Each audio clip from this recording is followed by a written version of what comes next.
હરિ ઓમ. વર્ણિવેશરમણીય દર્શન મંદહાસરુચિરા નનાંબુજા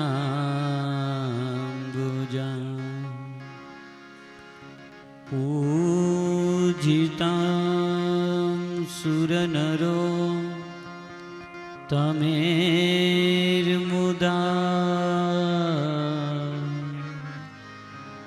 ધર્મનંદનમહં વિચિંતયે.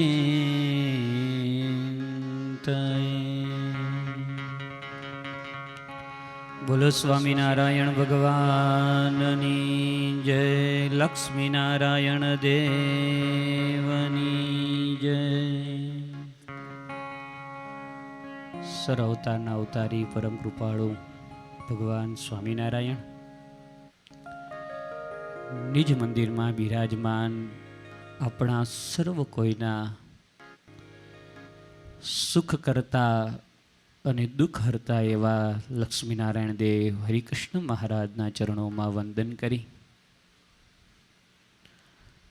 સ્વામિનારાયણ સંપ્રદાયનું અજોડ ઘરેણું અને મોક્ષદાયી તીર્થ જેને કહેવાય એવો આ વડતાલનો પવિત્ર આનંદ સ્વામીએ બનાવેલો પ્રસાદીનો સભા મંડપ, એમાંય શ્રીજી મહારાજની આજ્ઞા અનુસાર કાર્તિકી સમયો અને ચૈત્રી સમયો અને ચૈત્રી સમયાના વક્તા એટલે પૂજ્ય સદગુરુ શાસ્ત્રી સ્વામી નારાયણ ચરણદાસજી સ્વામી, સાથે સત્સંગ મહાસભાના પ્રમુખ શાસ્ત્રી સ્વામી નૌતમ પ્રકાશદાસજી સ્વામી, જગત વંદનીય જગત પૂજનીય સર્વે સંતોના ચરણોમાં વંદન કરી શ્રીજી મહારાજની માળાના મણકામાં સ્થાન પ્રાપ્ત કરો એવા આપ સર્વે ભક્તોને ભાવથી જય સ્વામિનારાયણ.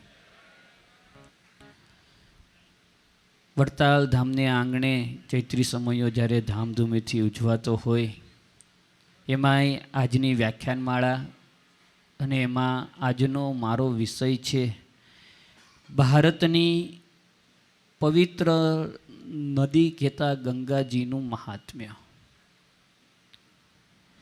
નારદ પુરાણની અંદર, શ્રીમદ ભાગવતની અંદર આમ તો એવું કહેવાય કે ભારતીય સંસ્કૃતિના સર્વે શાસ્ત્રોની અંદર નિર્મળ જળવાહિની ગંગા મૈયાનું અદ્ભુત મહિમા લખેલો છે. પરંતુ ગંગાજીની પવિત્રતાની વાતો કરીએ ત્યારે ઘણી વખત કોઈ વ્યક્તિને કોઈ વાતથી એને જ્યારે વર્ણવો હોય ને ત્યારે એને કોઈની ઉપમા આપવામાં આવે. કોઈ વ્યક્તિ બહુ જ સરસ મજાનું ગાવણું કરતો હોય, કહેતા એનો કંઠ સુંદર હોય, તો બધા જ એને એમ કહે કે આ કોયલ જેવું મીઠું ગાય છે, આનો સ્વર કોયલ જેવો છે. પણ ક્યારેય કોયલના અવાજને સાંભળી અને કોયલને કોઈની ઉપમાની જરૂર નથી. એવી રીતે ભારત ભૂમિ નહીં પરંતુ સમગ્ર પૃથ્વીના પેટાળની અંદર પવિત્રતાની જ્યારે વાત કરવામાં આવે, પછી એ કોઈ બી ક્ષેત્રે હોય, કોઈ વ્યક્તિ વિશેષના જીવનની પવિત્રતાની વાતો હોય, કોઈ શાસ્ત્રની વાતો હોય કે પછી કોઈ સ્થળની વાતો હોય, પણ જ્યારે પવિત્રતાની વાત કરવામાં આવે ને ત્યારે પવિત્રતામાં કોઈની ઉપમા જો આપવામાં આવતી હોય તો એ જગત જનની કહેતા જગત આખાને પવિત્ર કરનારી છે ને ગંગા મૈયાની પવિત્રતાની ઉપમા આપવામાં આવે. એનાથી પવિત્ર આ ધરતી ઉપર બીજું કોઈ છે જ નહીં. આ ગંગાજીનો મહિમા શાસ્ત્રોમાં સંતોએ કવિઓએ અનહદ રીતે લખ્યો છે. આ ગંગાજીનું ધરતી ઉપર અવતરણ, કારણ કે એમનું મુખ્ય નિવાસ સ્થાન એ તો સ્વર્ગની અંદર છે, ધરતી ઉપર એમનું અવતરણ સગરના પુત્રોના મોક્ષને માટે થઈ અને ભગીરથ રાજાએ તપશ્ચર્યા કરી. એ તપશ્ચર્યાના ફળ રૂપે ગંગાજી આ ધરતી ઉપર એમનું અવતરણ થયું છે. એની કથા તો બહુ જ લાંબી અને વિશેષ છે.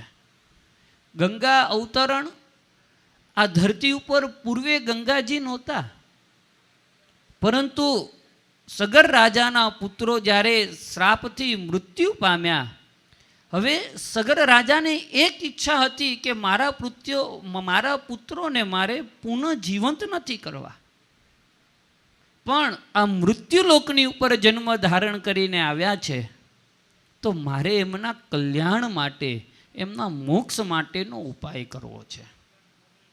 સંતોને, ઋષિમુનિઓને પૂછવામાં આવ્યું કે આ ધરતી ઉપર એવી કઈ વસ્તુ છે જેના સ્પર્શ માત્રથી, જેના સ્મરણ માત્રથી મોક્ષ થઈ જાય.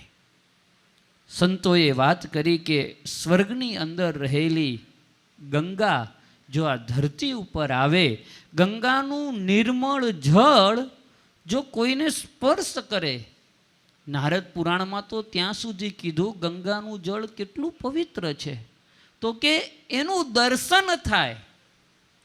એનાથી પણ આગળ સંતોએ કીધું ગંગાનું સ્મરણ માત્ર એ કલ્યાણદાયી છે. સગર રાજાને વાત કરવામાં આવી કે સ્વર્ગમાંથી ગંગાજીને આ ધરતી ઉપર લાવવામાં આવે અને ગંગાજીનું જળ જો સ્પર્શ થાય તો તમારા પુત્રોનું કલ્યાણ થાય. કે સગર રાજાએ તપશ્ચર્યા કરી, એમની એક પેઢી, બીજી પેઢી, ત્રીજી પેઢીએ ભગીરથ રાજા થયા. ભગીરથે તપશ્ચર્યા કરી, એ તપશ્ચર્યાના ફળ રૂપે ગંગાજી પ્રસન્ન થયા, ધરતી ઉપર આવ્યા. કથા બધા જગત પ્રસિદ્ધ કથા છે કે ગંગાજીએ કીધું કે હું ધરતી ઉપર તો આવું, પણ મારો વેગ એટલો તીવ્ર છે કે ધરતીના પાતાળને ભેદી અને એ છે ને જે છે ને ગંગાજી એ પાતાળ લોકમાં જતી રહે. ભગીરથ રાજાએ શિવજીની આરાધના કરી. શિવજીની આરાધના કરીને શિવજીએ કીધું કે ભલે ગંગાજીને આવવા દો. પોતાની જટામાં પછી ગંગાજીને ધારણ કર્યા અને ત્યારથી પછી ગંગાજી હિમાલયના ઉત્તુંગ શિખરથી અનેક અલગ અલગ એના જે છે પ્રવાહ રૂપે આ ધરતીની ઉપર અનેક તીર્થો બનાવતા ગયા. ગંગાજીનું પ્રવાહ બહુ જ સરસ મજાની કથા છે. ગંગાજી ગયા ને એ તીર્થ બની ગયું, તીર્થ હતું નહીં. આપણે ત્યાં બહુ જૂની કહેવત છે, નદી અને સંત જ્યાં જાય ને એ તીર્થ બની જાય છે. અને એટલા માટે કહેવાય છે કે જેના કદમ કદમ પર કાશી, જેના દર્શન પાપ વિનાશી. સંતો અને ભાગીરથી ગંગા એ કેવા છે તો કે એનું દર્શન પણ આપણને થાય તો પણ આપણા બધા જ પાપ બળીને ભસ્મભૂત થઈ જાય છે. ગમે એવો પાપી વ્યક્તિ હોય, ગંગાજીનું દર્શન પણ એ પછી છેક હિમાલયથી નીકળ્યા, ઉત્તર પ્રદેશથી લઈ પછી ગંગાજી છેક બંગાળ સુધીને ગયા. ત્યાં આગળ ગંગા સાગરમાં, પછી સાગરમાં એમનું જ્યારે મિલન થયું, ત્યાં સુધીના વચ્ચે આવતા બધા જ ગામડાઓ એ બધા જ તીર્થ છે. આપણા સંતો તો ત્યાં સુધીને કહે છે કે ગંગાજીનો દર્શન માત્ર નહીં, એ આપણા ઘરે આવે. આપણે ત્યાં તો એવી બહુ જ પહેલાં રીતિ રિવાજ હતો. સ્વામી હમણે કથામાં વાત ન કરી કે હવે ધીમે ધીમે આપણે પશ્ચિમી સંસ્કૃતિ તરફ જઈ રહ્યા છીએ, એટલે આપણને આપણી ખરેખર રીત જે હતી ને આપણે ભૂલી ગયા છીએ. નહીં તો પહેલાં એવું હતું કે કોઈ વ્યક્તિ હરિદ્વારની, ઋષિકેશની, કાશીની જાત્રાએ જાય, ત્યાંથી પછી ગંગાજીનું જળ ઘરે એક લોટીની અંદર, કળશની અંદર લઈને આવે. ઘરે પછી ગંગાજીનું પૂજન થાય. ત્યારે આખા પરિવારને જેવી એની શક્તિ એવી રીતે આખા ગામને, પરિવારને ભેગા કરે, પછી ગંગાજીનું પૂજન કરે. ગંગાજીનું પૂજન કરી અને એ વ્યક્તિ એ જે છે ને ગંગાજળ એ પોતાના ઘરે રાખે. આ ગંગાજીનો કેટલો મહિમા છે તો કે કોઈ વ્યક્તિનો અંત સમય આવે, પથારીમાં સૂતા હોય, એના મુખની અંદર એક આંચમની, શાસ્ત્રોએ તો એમ કીધું કે એક ટીપું માત્ર પણ જો ગંગાજળ મૂકવામાં આવે અને એનો શ્વાસ શરીરને છોડતા પહેલાં એ જ ટીપું મુખ દ્વારે કરીને એના ઉદર સુધીને પહોંચે તો એના કરેલા બધા જ પાપ એ બળીને ભસ્મ થઈ જાય છે. અને આપણી ભારતીય સંસ્કૃતિ બહુ જ મહાન સંસ્કૃતિ છે. જ્યારે સ્વામીએ મને વિષય આપ્યો ત્યારે આજે હતો વિષય ઉપર હું જ્યારે વાંચતો હતો ત્યારે એક બહુ સરસ મજાની સમજવાની જરૂરત છે. આપણી ભારતીય સંસ્કૃતિમાં પાપ અને પુણ્ય બંનેના ત્રાજવા છે. પાપની અંદર પણ જ્યારે તમે વાંચીએ ત્યારે એમ કરે કે એક નાની ભૂલ કરીએ તો એનું આટલું પાપ છે. અજાણે મન કર્મે વચને કરીને પણ આપણે કોઈનું અહિત વિચારીએ તો એનું પાપ લાગે છે. એવી જ રીતે પુણ્ય કમાવાનો પણ ભારતીય સંસ્કૃતિમાં બહુ જ બધા ઉપાયો છે. નારદ પુરાણ તો ત્યાં સુધીને કહે છે કે ને ગંગાજીની અંદર કોઈ વ્યક્તિ મૃત્યુ પામ્યો હોય અને એના અસ્થિને એના મૃત્યુ પામી ગયા પછી 10 દિવસ 15 દિવસ 1 મહિનો 1 વર્ષ પછી પણ એના અસ્થિને ગંગાજીના જળનો સ્પર્શ થાય. નારદ પુરાણ એનાથી પણ આગળ વધીને એવું કીધું કે ગંગાજીના અસ્થિને નહીં, કોઈ પક્ષી એ અસ્થિને લઈને જતું હોય અને ગંગાજીના પ્રવાહમાં એ અસ્થિ પડે છતાંય એ જે જીવ છે એ બધા જ પાપોથી મુક્ત થઈ અને ભગવાનના ધામને પામે છે. આપણી ભારતીય સંસ્કૃતિ બહુ જ મહાન સંસ્કૃતિ છે ને હું ને તમે બહુ જ ભાગ્યશાળી છીએ. અને એમાંય ગંગાજીના સ્નાનનો અલગ અલગ દિવસે એનો બહુ જ મહિમા છે. આપણને બધાને એવું હોય કે એ તો હરિદ્વાર જઈએ અને સ્નાન કરીએ એટલે તરત જ પછી આપણે બધા જ પવિત્ર, પણ એવું નથી. બધા દિવસો પુણ્યદાયી તો છે જ તે, પણ એની સાથે સાથે હરિદ્વારની અંદર રહીએ અને હરિદ્વારની અંદર જઈ અને પછી ગંગાજીના દિવસોમાં એમાંય જો ભગવાને આપણને કૃપા કરે અને પછી કૃષ્ણ પક્ષની અંદર ષષ્ઠી, અમાવસ્યા આવી પવિત્ર તિથિઓ જે હોય છે દિવસે ગંગાજીનું સ્નાન કરવામાં આવે તો અતિ પુણ્યદાયી છે. ખાસ કરીને ગંગાજી આ ધરતી ઉપર આવ્યા હતા કહેતા ગંગા દશેરાનો દિવસ, એ દિવસે જો ગંગાજીનું સ્નાન કરવામાં આવે તો એ આપણને નિત્ય સ્નાન કરતાં 100 ગણું પુણ્ય આપે છે. ગંગાજીનું ગંગા દશેરાના દિવસે સ્નાન કરવામાં આવે તો નિત્ય જે ફળ મળે એના કરતાં 100 ગણું ફળ મળે છે. ખાસ કરીને માઘ સ્નાનની અંદર આ ગંગાજીનું સ્નાન કરવામાં આવે તો એ આપણને અનંત ગણું ફળ આપે છે. એનાથી નારદ પુરાણમાં એવું પણ કહ્યું છે કે ઘરે સંપત્તિ વધે છે, પુત્ર સુખ મળે છે. પુત્ર સુખ કહેતા સંતાન પ્રાપ્તિ તો થઈ ગયો. એ ઘણાને એમ હોય કે સંતાન પ્રાપ્તિ છે, પણ શાસ્ત્રોમાં લખ્યું છે કે માઘ સ્નાનમાં ગંગાજીનું સ્નાન કરવાથી ઘરે પરિવારમાં કયાગ્રો પુત્ર મળે છે. કહેતા પરિવારમાં પુત્ર પ્રેમ વધે છે. કારણ કે 2024માં બધાને બહુ જરૂરી છે જેટલા બેઠા છો ને, કારણ કે ભગવાનની કૃપા છે, ઘરે સંતાન તો છે, કાં તો ચરોતરમાં ખાસ કરીને છે તો કેનેડા, ઓસ્ટ્રેલિયા કે અમેરિકાની અંદર છે. રોજ ખાલી વિડીયો કોલમાં વાત થાય છે અને ઘરે છે તોય 50% લોકો એવા દુઃખી છે કે સાંજે 12 વાગે છોકરો ક્યાં ફરે છે ને એની ખબર નથી અને છોકરાને પૂછી શકતા પણ નથી કે બેટા તું ક્યાં ફરે છો. આ ગંગાજીના સ્નાનથી કોકવાર તમારે તમારા છોકરાઓને, આપણા ત્યાં આમ તો કેવો રિવાજ છે, બધા શું કહીએ કે ભાઈ છોકરો બાપાને લઈને હરિદ્વાર જાય, કાશી જાય ને છે ને જો ગંગા સ્નાન કરીએ તો પુણ્ય મળે. પણ અહીં આગળ જેટલા વડીલો ઉપસ્થિત છે ને બધાને હાથ જોડીને વિનંતી કરું, તમારો છોકરો નાનો હોય ને ત્યારે તમારે એને હરિદ્વાર લઈને જવો કે બેટા આ છે ને આપણે ગંગાજી છે, આમાં સ્નાન કરવું. ગંગાજીનો મહિમા કિનારે બેસી એને ગાવો, એને કેવો. ભગવાન સ્વામિનારાયણ પણ જ્યારે નીલકંઠ વર્ણી રૂપે નીકળ્યા ત્યારે ભગવાન સ્વામિનારાયણ જાતે હરિદ્વાર ગયા છે, ગંગાજીમાં સ્નાન કર્યું છે. ગંગાજી સ્વયં મૂર્તિમંત આવ્યા છે ભગવાન સ્વામિનારાયણની સાથે ભગવાન સ્વામિનારાયણે એમની પણ પૂજા કરી છે. આ સ્વામિનારાયણ સંપ્રદાયનો અને એક વસ્તુ કાયમ માટે યાદ રાખવી, ગંગાજી આપણા બધાયના છે. એ કોઈ વાડાના, કોઈ વ્યક્તિના, વિશેષના નથી, બધાયના છે.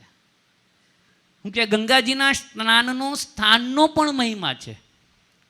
નારદ પુરાણમાં એવું કહ્યું છે કે ગંગાજીનું સ્થાન સૌથી ઉત્તમ એ કાશીની અંદર છે.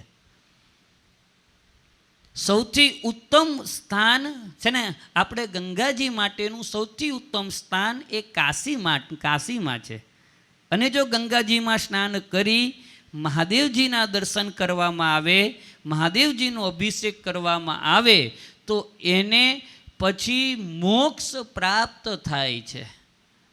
આવું શાસ્ત્રોની અંદર પણ વર્ણન કરેલું છે. અને એટલા માટે થઈ આપણે બધાને એવા એક સમય એવો હતો કે હરિદ્વાર કે કાશીની યાત્રા કરવી ને બહુ અઘરી હતી. ટ્રેનની અંદર જવું કે પછી બસની અંદર જવું. અને હવે તો ભગવાને બધાને, સ્વામિનારાયણ સંપ્રદાય હોય કે અન્ય સંપ્રદાય હોય, મહારાજે એટલા સુખી કર્યા છે કે હવે કદાચ પ્લેનમાં જવું હોય ને તોય ઘણાને વાંધો આવતે એમ નથી. ત્યારે શાસ્ત્રોને વાંચીને એ પવિત્ર તિથિ, પવિત્ર સ્થાન અને પવિત્ર સંતોની સાથે જો ગંગાજીનું દર્શન, ગંગાજીનું સ્નાન કરવામાં આવે તો એ કાયમને માટે પુણ્યદાયી બનતું હોય છે. અરે શાસ્ત્રોમાં ત્યાં સુધી પણ વાત કરી છે કે આપણા ભારતની અંદર ઘણી બધી પવિત્ર નદીઓ છે. પવિત્ર નદીઓની અંદર આ સરસ્વતી નદીનું જળ એ 3 માસ સુધીને શુદ્ધ રહે છે. એને 3 માસ સુધી એ જળ બગડતું નથી.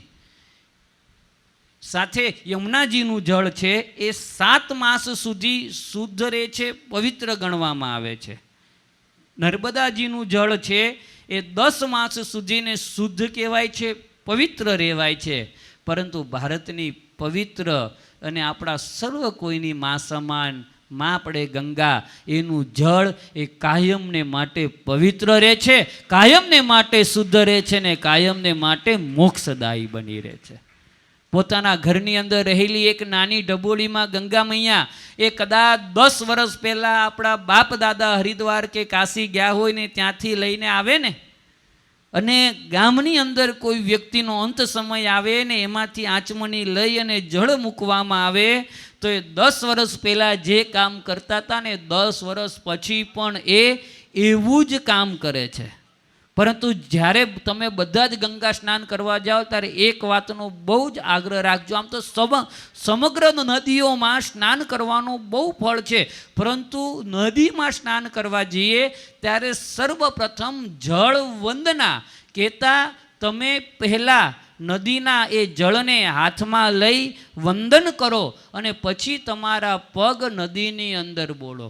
આપણે શું થાય છે, પછી વડતાલની અંદર ગોમતી સ્નાન કરવા જઈએ, ગઢપુરમાં ઘેલા નદીમાં નાહવા જઈએ કે અન્ય કોઈ તીર્થમાં નાહવા જઈએ તો આપણે ઘણી વખત તો ઉનાળાનો સમય હાલતો હોય, ચૈતર માસ છે, વડતાલની અંદર આવ્યા હોય, 2 થી 3 ગોમતીમાં નાહવા જઈએ તો સીધા જઈને કૂદીએ.